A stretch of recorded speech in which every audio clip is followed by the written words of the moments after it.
Hey everyone, just walked out of the theater from seeing the brand new Sam Raimi film Send Help, starring Dylan O'Brien and Rachel McAdams. And the Master is back. It's been a while since we've had a new Sam Raimi movie, since Doctor Strange and the Multiverse of Madness, which I liked that film because of Sam Raimi's touches on it. I thought it was kind of a mess narratively, but I thought his direction was on point, as it usually is. And this is Sam Raimi going back to R-rated horror thriller territory.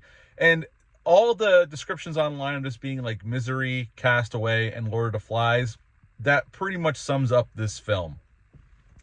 Rachel McAdams plays Linda Little. She works for this company, and she's very important in terms of she's great with numbers, and she knows what she's doing, but she's socially awkward, and the office people don't tend to like to hang out with her because she's awkward and kind of just off-putting to them.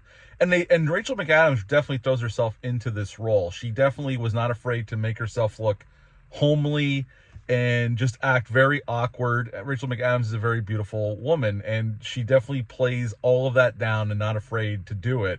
And Dylan O'Brien as her new boss, as he takes over the company, is just a swarmy douchebag prick, and he plays it wonderfully. I like Dylan O'Brien as an actor, and he is definitely wonderful here, and he leans into it hardcore. But even his character, as the movie goes on, and this movie will do some really cool things with both characters. You'll be in Linda's corner for a while, and then all of a sudden you'll start feeling bad for Dylan O'Brien's character.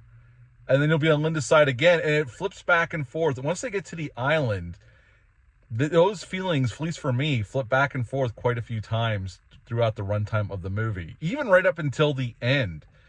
Yes, Dylan O'Brien's character is a prick, douchebag, dickhead, no doubt, full of himself. You know, a rich kid that took over his father's company because his father passed away. Bruce Campbell does get a cameo in this film, and so does the Delta 88. You just got to be on the lookout for it. But they're both in this movie. If you look, you'll see it. I'm not going to give that away because it's a nice little Easter egg.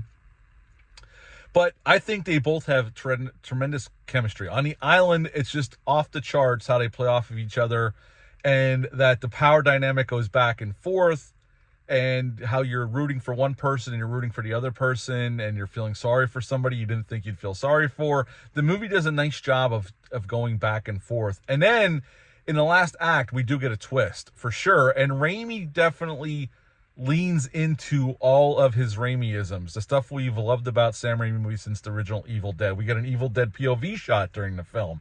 I'm not going to say when it happens, but it's there. You'll know it if you're a fan of Raimi's films.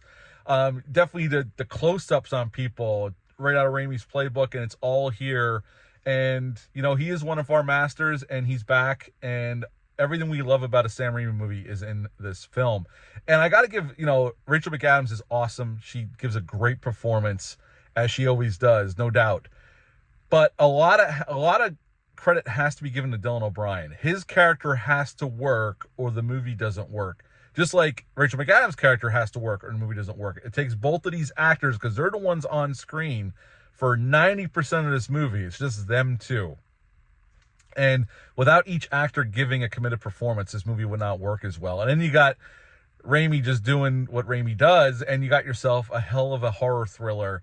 It gets gory, it gets gooey, it gets messed up. Very Tales from the Crypt-like, I will say, with the twists and stuff. It definitely gave me Tales from the Crypt, the HBO series vibe, especially towards the end of the film, and I was there for it. And it's a very simple story, but told through the lens of somebody who's been around for a very long time, Sam Raimi, and knows what he's doing, and adds his flourishes to the script. And, you know, at the end of the day, I was really thrilled with this. I was really happy with the way it turned out. This is a banger of a movie, and I enjoyed my time with it. You know, the only thing I'll say on the negative side is there's a little bit too much CGI used for certain things, but I understand why they were used. That's just me. I like more real effects.